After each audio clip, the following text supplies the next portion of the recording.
Hey, good afternoon, everybody. Will from WC Review. Happy Easter to everybody and your families. I hope you're having a wonderful Sunday. Quiet Sunday over here at my house, so I figured I would do a review. You know, sometimes when the mood strikes you, sometimes you get in the mood to do a video, and then something happens, and you're like, I don't want to do it anymore. But I'm in the mood. It's something that I've wanted to do for a while. So let's get into it. Clearly, you can see in front of you, I have yet another HOBACK knife. I sure do love Jake HOBACK. I love his knives. His style goes along with my style.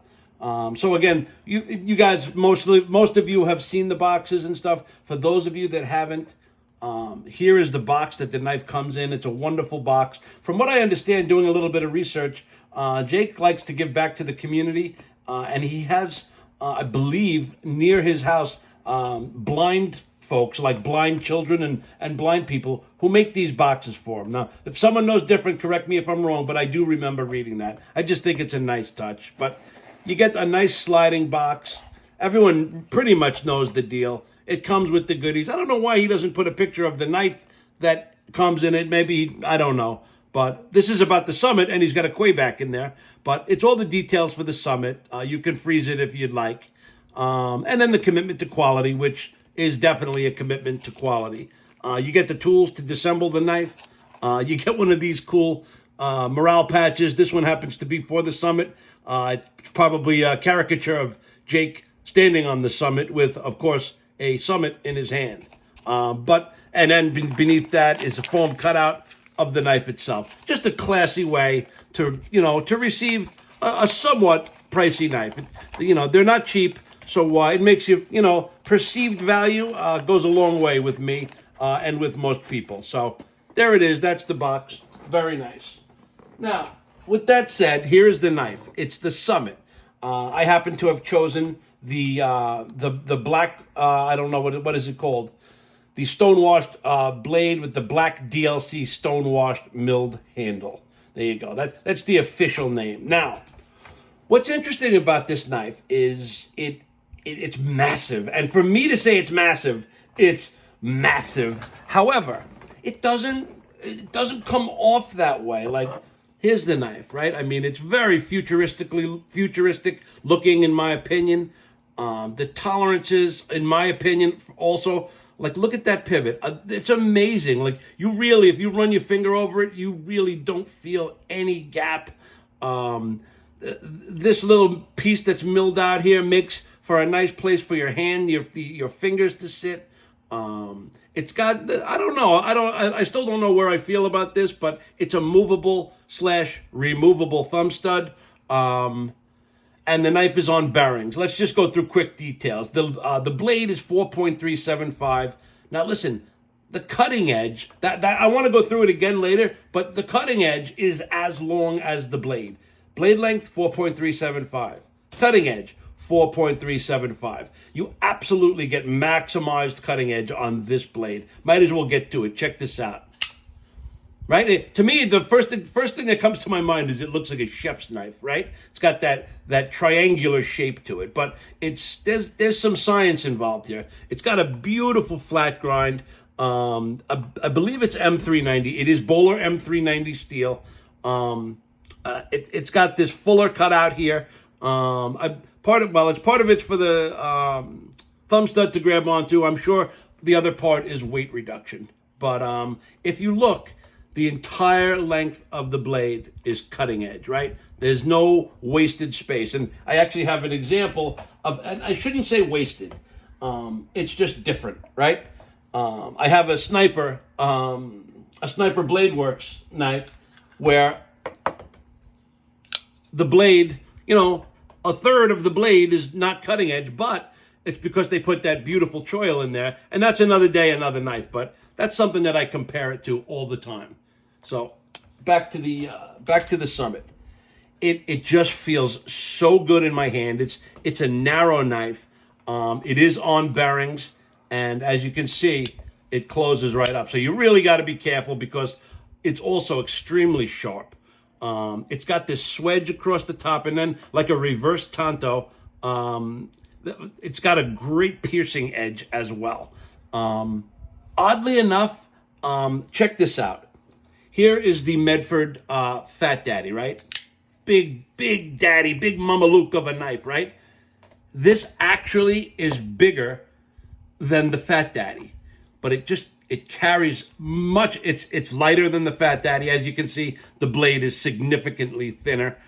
This is 0.26, and this is 187 thousandths, which is still, no slouch. But when you put them next to each other, I was shocked to see that the actual length of the Summit outdid the Fat Daddy. So this is something we've gone into it. I love this knife, but EDCing this knife, even just pocketing this knife, is very difficult. Again, another conversation for another day. But another thing, I always catch myself, every one of my videos, I love this knife, I love it. I'm going to try to start talking about things that I don't like about knives.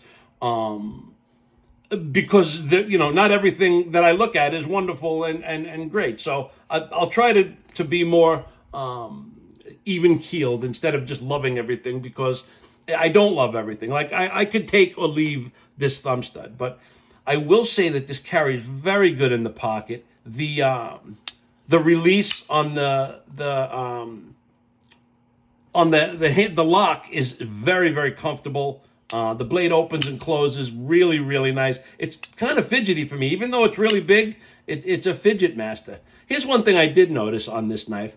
No HRD, no HOBACK roller detent. It's got a fixed detent. You can't really see it, but it's in there. But that's neither here nor there for me. I still love the knife. And it looks like it's styled a little bit after, I don't want to say it's baby brother because they're not baby brothers, but the One Sam. Similar in style. This is another knife I have yet to review, but it's something I would have never bought. It was sent to me by HOBACK, and I absolutely love it. But again, another conversation. But let's do some more size comparisons, because this truly is a big knife. Let's put it up against some of my other biggest knives. Here's my I always draw a blank when it comes time for me to do things. My half-breed large bush folder. Here is my Enblay, all my big bruiser knives. Here's an 03, I believe it's the 0305, zero tolerance. Here is my brand new Adamas. All what some people would call pretty big knives, right? Like, this is another one of my favorites, if not my all-time favorite knife. Just love it. The Enblay is a great, great knife. This is another example of one of my all-time favorite knives, but just like, even I will say it's outrageously heavy. It's like 18 ounces. It's 1 pound and 2 ounces. So it's very, if you have jeans on, it carries pretty well. But beyond that, it's almost uncarryable. This is one of my new favorite EDCs. I just went over it yesterday. I absolutely love it. And this is just it. I kind of bought it used, and it's become a little bit of a beater knife. Love it though. I really love it turned me on to zero tolerance, and the 0350 also turned me on to the quality of zero tolerance. But again, I digress. Dave, I understand how you go off on tangents, because it's just so easy to do when you start talking about other knives. But this knife, let's see if it translates onto camera. It's just the way that the smoothness of it, the balance. It's really not heavy at all. 8.43 ounces. That is right in my wheelhouse. Might be heavy to some people, but you barely know it's there in your pocket. Aside from the size of it, the weight is very comfortable, carries very nice, deploys nice, and again, on top of being extremely sharp, big flat grind, and very, very sharp, carries well. What else can I say about this knife? I forgot all of the other things I wanted to say. You know what? I'll remember as soon as I cut the film. But I can always make an addendum to this. But it It's another HOBACK knife. It's really a departure from the style of a lot of the other knives that I have. I'm not really into the futuristic style, but this is a production knife, right? And the precision on this, to get it this right on all of the knives, to me is incredible. It's got a milled pocket clip. I have, let me see if I can find it quick. I do. I have a custom pocket clip on my Quebec that I was thinking about switching out and putting on this one. This has been on every HOBACK that I have yet. I'm trying to find one that is a good fit. I might swap these out. Let me know what you think if you actually give a rat's ass, but I might try it. So once again, the HOBACK Summit, it's not for everybody. If you like big knives, if you like a knife that is a pleasure to open and close, it's slim, it's solid, the lockup is solid. I mean, look at that big fat pin right there, the blade stop pin. It's very simple too. I've seen it taken apart. Love Them Knives. I don't know his first name, so I'll just call him Love Them Knives. I watch all of his stuff, and he always does a disassembly of knives, and it's just very, very simple inside. But the price of the knife, it runs between $400 and $600, before like $425 to like $625, and I got a killer deal on it. I got it at the lower end of the low fours, which I couldn't pass up on. Just a pleasure to have, and I think I've gone on long enough. I have some other stuff that I'll probably do, but happy Easter to all of you. Steve, Dave, everybody, Love Them Knives, Scab, all those guys out there watching. Happy Easter, and thanks so much for listening, guys. I really do appreciate it.